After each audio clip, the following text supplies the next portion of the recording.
आज अचानक से मौसम बदल गया है। बद्रीनाथ धाम और हेमकुंड साहिब की ऊंची चोटियों पर बर्फबारी हो रही है। निचले इलाकों में ठंड बढ़ गई है। जोशीमठ प्रभावित लोगों के लिए अब ये मुश्किल की घड़ी है। मौसम किसी बड़ी समस्या से कम नहीं देखा जाएगा। प्रशासन ने मौसम के बिगड़ते हुए रुख को देख लिया है और राहत शिविरों में उचित व्यवस्था करने के निर्देश दे दिए हैं।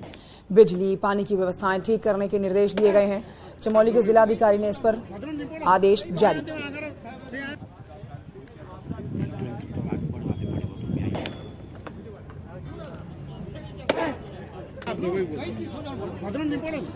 तो इस पर हमारे सहयोगी जुड़ेंगे, उनसे आज की अपडेट्स हम लेंगे। अब तक और क्या क्या ग्राउंड जीरो पर एक्टिविटी हुई है, कितना तेजी से जो मकान जर्जर हो चुके हैं, जिनमें दरारें ज्यादा आ गई हैं, उनको गिराने का काम चल रहा है, लोगों को वहां से शिफ्ट करने का काम कितनी तेजी से चल रहा है, मौसम कैसा है, और अब जो मुख्यमंत्री धामी के सचिव की तरफ से लोगों से सुझाव लिए जा रहे हैं, होटल मालिकों की तरफ से सुझाव लिए जा रहे हैं, उस पर आगे किस तरह से काम किया जाएगा, ये सारी अपडेट्स हमारे दर्शकों तक पहुंचाएंगे हमारे सहयोगी।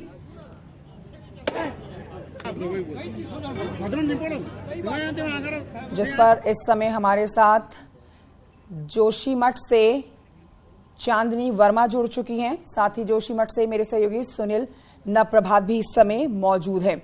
सबसे पहले चलते हैं सुनील नप्रभात की तरफ, उनसे लेते हैं और जानकारी। सुनील नप्रभात, आज की आपसे टोटल मतलब दिन भर की अब तक की अपडेट्स लेना चाहेंगे। क्या कुछ इस टाइम ग्राउंड जीरो पर हो रहा है, चाहे वो वहां से लोगों को सुरक्षित निकालने के लिए जो एनडीआरएफ की टीम लगी है उसमें कितनी तेजी देखी जा रही है, मुख्यमंत्री धामी के सचिव की तरफ से जो वहां के लोगों के साथ बैठक की जा रही है, उनसे सुझाव लिए जा रहे हैं, उसमें आगे कितनी तेजी से डेवलपमेंट होगा, या फिर जो मकान जर्जर हो चुके हैं जिनमें आगे दुर्घटना होने की संभावना है, उनको गिराने का जो काम चल रहा है उसको लेकर। तो टोटल अपडेट आज की अब तक की क्या है, बताएं। देखिए कंचन, कल का जो अट्रैक्शन था कि जो दो होटल गिराए जाने थे वो कल नहीं गिराए जा सके थे, लोगों का विरोध चल रहा था। आज भी वो काम नहीं हो पाया है। यही वो होटल है और इसके नीचे लोग अभी भी इसी होटल में जो धंस रहा है, जिसपे दरारें आई है, वहां पर बड़ी संख्या में स्थानीय लोग धरने पर बैठे हैं। इसी डिस्प्यूट को खत्म करने के लिए आज सरकार की ओर से पहल की गई। जो सचिव आर मीनाक्षी सुंदरम है, जो पूरा राहत और पुनर्वास का काम यहाँ पर देख रहे हैं, उन्होंने तमाम स्टेक होल्डर्स को बुलाया, उनके साथ लंबी बातचीत की, करीब 1 घंटे की बातचीत हुई। स्टेक होल्डर्स ने अपनी बात रखी। वो चाहते हैं कि हमको बद्रीनाथ मास्टर प्लान की तहत आप कंपनसेशन दे दीजिए, उसके बाद आपको भवनों का जो करना है वो आप कीजिए, हम भवन खाली कर देते हैं। दूसरा ऑप्शन ये था कि आप हमको मार्केट रेट पर इनका मुआवजा दे दीजिए।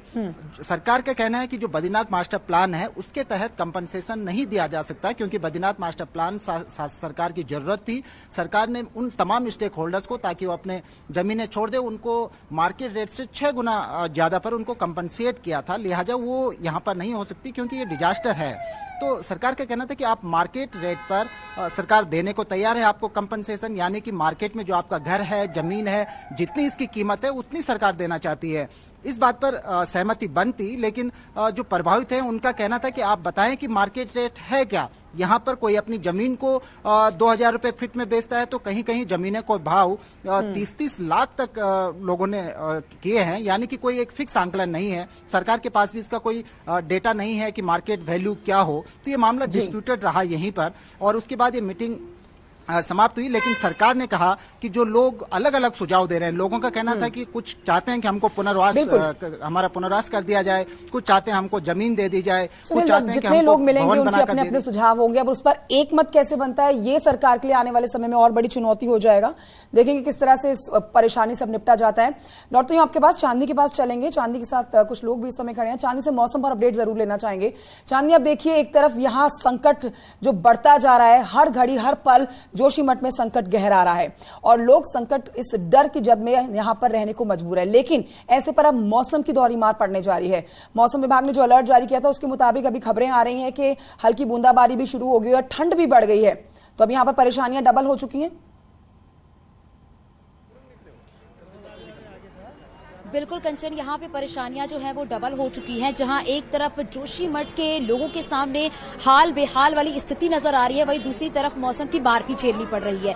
मैं जहाँ पर मौजूद हूँ, क्योंकि ये मलारी होटल है जिसको लगातार गिराने की बात की जा रही थी, लोगों का विरोध भी देखने को मिला और बड़ी संख्या में जो स्थानीय लोग हैं वो यहाँ पर मौजूद है। और कंचन, अगर मौसम की बात करें तो वाकई मौसम का जो अटैक है उससे स्थानीय लोग जो है वो काफी परेशान हो रहे हैं। हवा बर्फीली चल रही है और उसके साथ ही साथ कहा जा सकता है कि बूंदाबांदी भी शुरू हो चुकी है। लोग यहाँ पर अलाव जलाकर बैठे हुए हैं, लेकिन जो विरोध है वो भी इनका देखने को मिल रहा है। बहुत सारे यहाँ पर लोग हैं, क्योंकि जो यहाँ पर लोग बैठे हुए हैं इनके घर को चिन्हित किया गया है गिराने के लिए, क्योंकि दरारें लगातार बढ़ती जा रही हैं, मुसीबतें लगातार बढ़ती जा रही हैं। हालांकि शासन प्रशासन की तरफ से ये बार बार कहा जा रहा है उनकी तरफ से मदद पहुंचाई जा रही है, राहत उन्हें दी जा रही है और जिनके घरों को चिन्हित किया गया है उन्हें दूसरी जगह पे शिफ्ट किया जा रहा है ताकि उन्हें कोई दिक्कत, कोई परेशानी ना हो। लेकिन ये वाकई सोचने वाली बात है कंचन, क्योंकि जब हम अपनी जगह को छोड़ते हैं ना तो बहुत तकलीफ, बहुत परेशानियां हमें होती हैं। बहुत सारे लोग हैं कंचन यहाँ पे, मैं उनसे भी बात करती हूँ, उनकी तकलीफ जो है अपने दर्शकों तक पहुंचाती हूँ। सरकार तक जब तक ये बातें नहीं पहुंचेंगी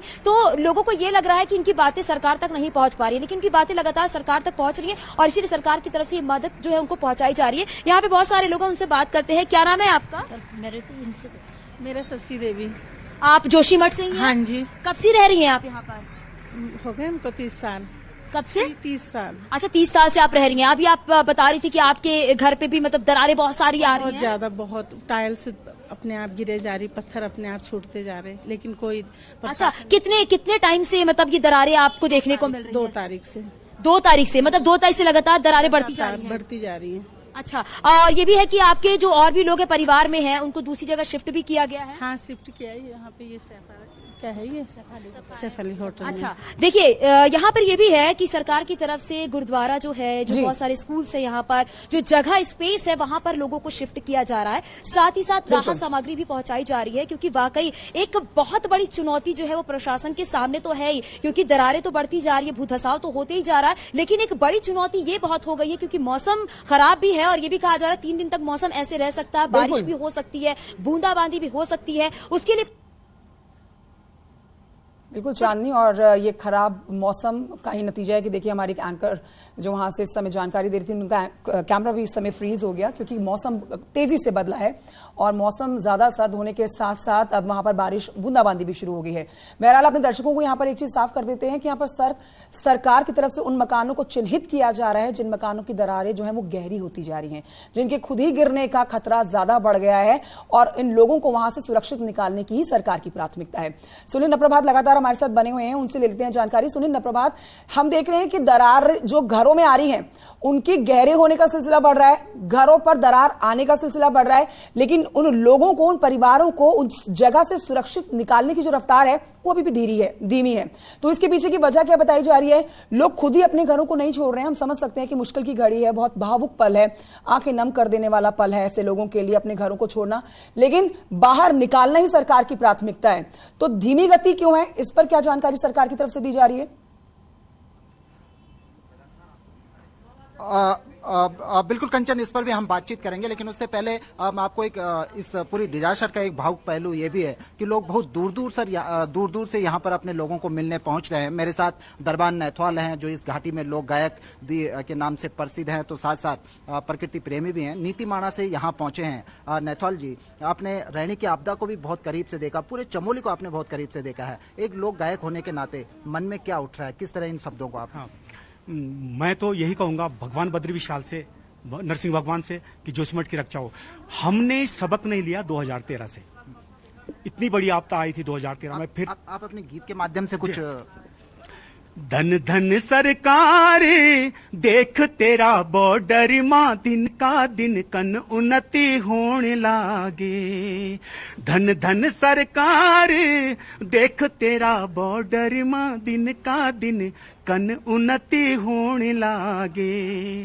गरीब लाचार देख तेरा उत्तराखंड मां, दिन का दिन कन उन्नति होने लागे। भागीरथी भी लंग ना बांधी अब धौली अलक नंदा, भागीरथी भी लंग ना बांधी अब धौली अलक नंदा। गोमुखत गौली गे अब बदर के दार छंदा, कुड़ी पुंगड़ी बिचू की हमारी ठीक, बिल्कुल हम समझ सकते पूरी हैं। यहाँ पर पुंगड़ी लोग भी अपने परिजनों चूकी, से मिलने योजना पहुंच रहे भी हैं। लगी मुश्किल की घड़ी है, ऐसे में पूरे परिवार को साथ में रहना